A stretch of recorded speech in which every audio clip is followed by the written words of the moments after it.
નમસ્તે વિદ્યાર્થી મિત્રો, આર એજ્યુકેશનમાં તમારું હાર્દિક સ્વાગત છે. આ વિડીયોમાં આપણે વાર્ષિક પરીક્ષા અંતર્ગત ધોરણ 7 વિષય હિન્દીના પ્રેક્ટિસ પેપરનું સંપૂર્ણ સોલ્યુશન જોવાના છીએ.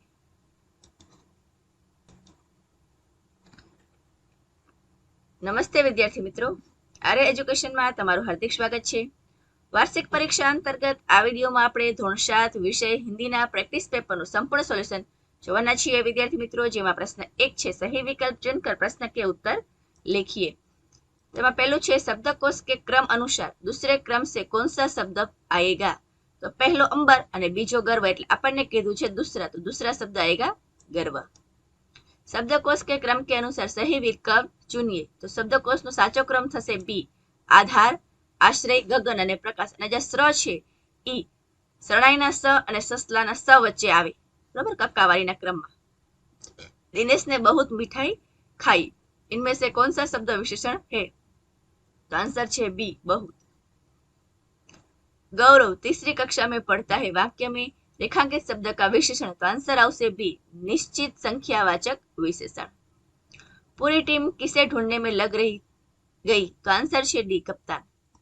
सुनो मेरा हीरा ही गा रहा है, वाक्य कौन बोल रहा है. तो पहली स्त्री. धरती किसान काव्य के कवि कौन है. तो पंडित भरत व्यास जी. विद्यार्थी मित्रों આવો પણ પ્રશ્ન પૂછી શકે, બરોબર, કે કવિતા કોઈ લેખકના કોણે લખી છે એ પણ પૂછી શકે, તેનો સાહિત્ય પ્રકાર પણ પૂછી શકે. कल आने के चक्कर में इस मोहल्ले में मेरे लाखों रुपये फंस गए, ये वाक्य बोलता है भिखारी. હવે જોઈએ પ્રશ્ન બ માં આપેલા 3 પ્રશ્નો અને ક માં આપેલા 3 પ્રશ્નોના આન્સર. જેમાં પ્રશ્ન 1 છે तितली बनकर बेटी तितली बनकर क्या करना चाहती है. बेटी तितली बनकर बागों में घूमेगी और हवा को चूमेगी, वह मस्त होकर नाचेगी और गाएगी. इस तरह तितली बनकर बेटी जीवन की स्वतंत्रता का आनंद लेना चाहती है. मनुष्य की मुट्ठियों में क्या बंद है. तो मनुष्य की मुट्ठियों में तूफान बंद है. और बड़े होकर आप क्या बनना चाहते हैं. तो તમે જે બનવા માંગતો હોય તે લખી શકાય. મેં લખ્યું છે मैं बड़ा होकर डॉक्टर बनना चाहता हूँ. संक्षिप्त ने उत्तर हजरत अली ने एक मोमबत्ती बुझाकर दूसरी मोमबत्ती क्यों जलाई. हजरत अली राज का काम कर रहे थे, इसलिए उन्होंने राज की मोमबत्ती जला रखी थी. जब उन्होंने निजी काम शुरू किया तो वह मोमबत्ती बुझाकर उन्होंने अपनी मोमबत्ती जलाई. इस प्रकार चोरी और हरामखोरी से बचने के लिए हजरत अली ने दूसरी मोमबत्ती जलाई. एमा बीजो प्रश्न है चौथी स्त्री ने अपने बेटे का परिचय कैसे दिया. चौथी स्त्री ने कहा कि मेरा बेटा तो एक साधारण लड़का है, वह न तो गंधर्व सा गायक है, न भीम सा बलवान है, न बृहस्पति सा बुद्धिमान. मैं उसकी प्रशंसा कैसे करूं. इस प्रकार चौथी स्त्री ने एक सीधे साधे लड़के के रूप में अपने बेटे का परिचय दिया. आपको मनपसंद एक चुटकुला लिखिए. तो तमने कोई पण आवतो चुटकुलो तमे लखी शको. गांव में एक लड़का शहर पढ़ने आया.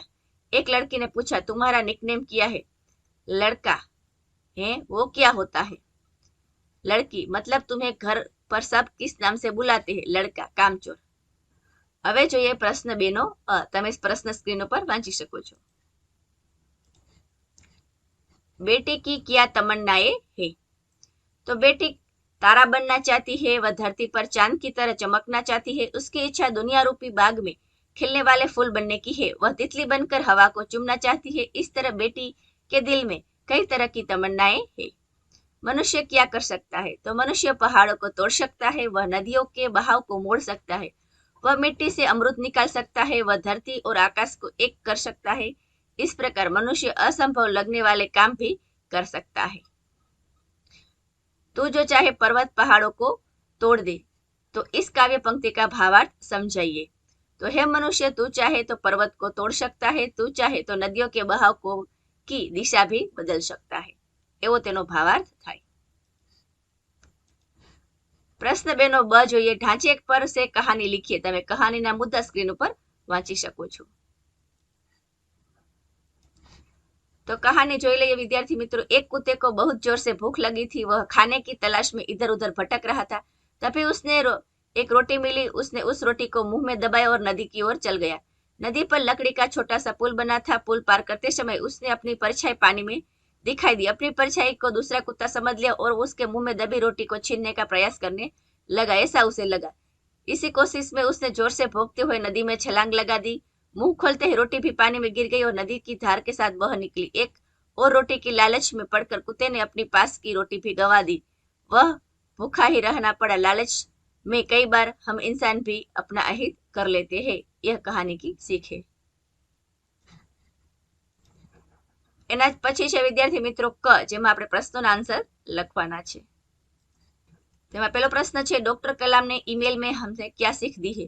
तो डॉक्टर कलाम कहते हैं कि हम सरकार चुनने के लिए मतदान करके निश्चित न हो जाए। हम ऐसा न सोचे कि अब हमारी जिम्मेदारियां चुनी हुई सरकार उठाएगी, हमारे सारे काम सरकार करेगी। हम रद्दी कागज भी कूड़ेदान में डालने की तकलीफ नहीं उठाते हैं। सामाजिक समस्या के बारे में भी हम अपना स्वार्थ ही देखते हैं। भारत से दहेज का विरोध कर चुपके से दहेज ले लेना बहुत ही गलत बात है। इस प्रकार इस ईमेल से डॉक्टर कलाम ने हमें एक सच्चे नागरिक के रूप में अपनी जिम्मेदारियां निभाने की सीख दी है। आगे है, मालव जी के पात्र से आप कौन कौन से गुण जीवन में उतारेंगे? तो मालव जी ने अपनी माता से बहुत प्रेम करते हैं। वह उनकी चिंता करते हैं। अपनी माँ की बुरी दशा न देखने के कारण ही वे शिवाजी का वध करने के लिए जाते हैं। तो मैं उनकी माँ के प्रति जो सच्चा प्रेम है, यह गुण अपने जीवन में उतारूंगा। तेमा बीजो प्रश्न है, कष्ट होने पर मालव जी शिवाजी के पास क्यों नहीं गए? तो मालव जी के पिता शिवाजी की सेना में सिपाही थे। युद्ध में लड़ते हुए उनकी मृत्यु हो गई। मालव जी मानते थे कि जिस वीर सैनिक ने देश की रक्षा के लिए अपने प्राण दिए, उसके परिवार की चिंता करना शिवाजी का कर्तव्य था। यही सोचकर कष्ट होने पर भी मालव जी शिवाजी के पास नहीं गए। ड જોઈએ, दिए गए वाक्य में से शब्द चुनकर नए वाक्य बनाइए। આમાંથી જ તમારે શબ્દ પસંદ કરવાના છે। જેમ કે મેં લખ્યું છે, કાજલ રોટી ખા રહી है, कुर्सी के नीचे काजल है। આવું વાક્ય કોઈ પણ લખી શકાય। સમાનાર્થી શબ્દ, તો રવૈયા જેનું સમાનાર્થી છે મિજાજ, મિસાલ, તો મિસાલનું સમાનાર્થી થશે ઉદાહરણ। હવે જોઈએ રવૈયાનું વાક્ય। मैंने उसे बहुत समझा पर उसने अपना रवैया न बदला। गांव में लोग सोहम और मोहन की दोस्ती की मिसाल देते हैं। विरुद्धार्थी शब्द, अमृत, तो તેનો વિરુદ્ધાર્થી શબ્દ વિષ ને વરદાનનો અભિશાપ। અને વાક્યમાં મૂળ શબ્દનો પ્રયોગ કરવાનો છે। समुद्र मंथन के वक्त देवों ने अमृत का पान किया। भगवान शिव ने पार्थी को वरदान दिया। मुहावरे का अर्थ देकर वाक्य में प्रयोग कीजिए। तेमा पहलू छे, प्राण न्योछावर करना, जीवन समर्पित करना। हमारे सैनिक अपने देश के लिए अपने प्राण न्योछावर कर देते हैं। अपने पांव पर चलना मतलब आत्मनिर्भर बनना। मैं बड़ा होकर अपने पांव पर चलना चाहता हूँ। लाखों में एक होना, अनोखी प्रतिभा का धनी होना। मेरा बेटा लाखों में एक है। आगळ छे 4, कहावत का अर्थ स्पष्ट कीजिए। खुदा पहाड़ निकले चूहिया मतलब उम्मीद से बहुत कम फल मिलना। जिसकी लाठी उसकी भेद, शक्तिशाली की ही विजय होती है। दूर के ढोल सुहावने, दूर से सब अच्छा लगता है। આગળ જોઈએ બસ, સૂચના અનુસાર કીજીએ। જેમાં પહેલું છે લિંગ પરિવર્તન। તો લડકાનું થશે લડકી, લડકી अपने घर गई। तो लिंग परिवर्तन કરી વાક્યમાં થોડો ફેરફાર થાય। हिरन दौड़ रहा है तो हिरनी दौड़ रही है। वचन, तो घोड़ा दौड़ रहा है જેનું बहुवचन થશે घोड़े दौड़ रहे हैं। मैं आज स्कूल नहीं गया જેનું बहुवचन થશે हम आज स्कूल नहीं गए। ક, પરિચ્છેદ તમે સ્ક્રીન ઉપર વાંચી શકો છો, જેનું માતૃભાષામાં अनुवाद કરવાનું છે। પુત્ર, જે રીતે તું તારી માતાનું દુઃખ જોઈને દુઃખી થઈ રહ્યો છે, તે જ રીતે હું પણ દુઃખી છું। રાત દિવસ હું એ જ ચિંતા કરું છું કે કેવી રીતે ભારત માતાનું દુઃખ દૂર કરું। મહારાજ, આ શરીર તમારું છે, હું ક્યારેય માતૃભૂમિની સેવામાંથી ન હટું, પાછળ ન હટું। આગળ છે પ્રશ્ન 4, જન્મદિન की बधाई देते हुए अपने मित्र को पत्र लिखिए। तो सर्वप्रथम અહીંયા તમારે લખવું પડશે તમારું એડ્રેસ હિન્દીમાં, પછી સંબોધન, અહીં તારીખ, प्रिय मित्र सोहम सप्रेम, नमस्ते, 30 मार्च को तुम्हारा जन्मदिन है, तुम्हें मेरी खूब खूब बधाइयाँ।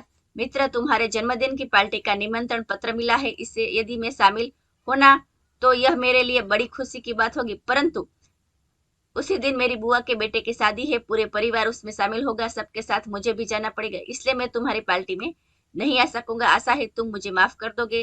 एक बार फिर बधाई, तुम्हारा मित्र अशोक। आ रीते તમે पत्र લખી શકો।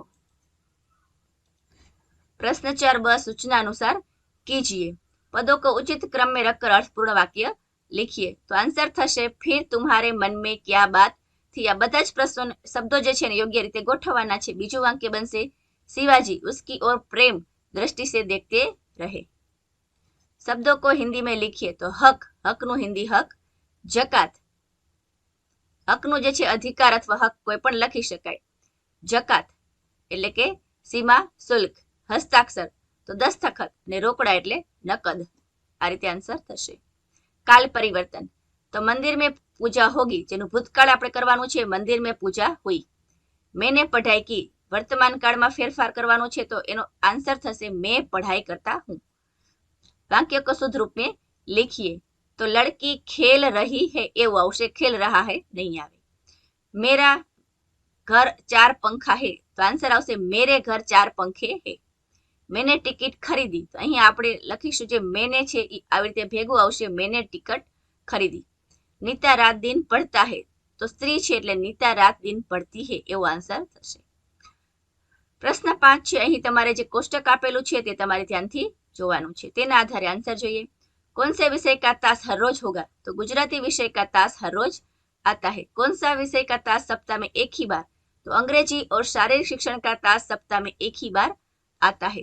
सप्ताह में चित्र कितने मिनट पढ़ाया जाएगा तो सप्ताह में चित्र 17 मिनिट पढ़ाया जाएगा. તમે જોઈ શકો છો અહીં જે ચિત્ર છે તેના 2 તાસ આવે છે એટલે 35 + 35 એટલે 70 મિનિટ. चित्र का तास कौन से दिन आएगा तो शुक्रवार और शनिवार. अगर जो ये किसी एक विषय के बारे में निबंध लिखिए.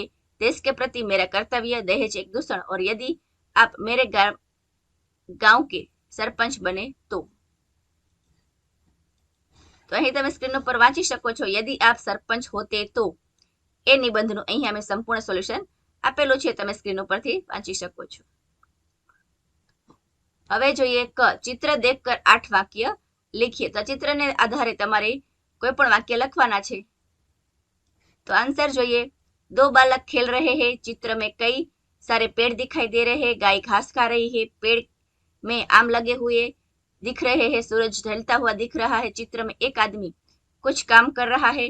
एक महिला घास लेकर अपने घर की ओर जा रही है. कई सारे पक्षी दाना चुग रहे हैं. चित्र में बीच में एक कुआं भी दिखाई दे रहा है. આ રીતે આપણે તેનું સોલ્યુશન લખી શકીએ. તો વિદ્યાર્થી મિત્રો આ હતું ધોરણ 7 વિષય હિન્દીના પ્રેક્ટિસ પેપરનું સંપૂર્ણ સોલ્યુશન અને બધા જ પ્રશ્નો IMP છે જેમાં પરીક્ષામાં પૂછાવાની શક્યતા વધારે છે.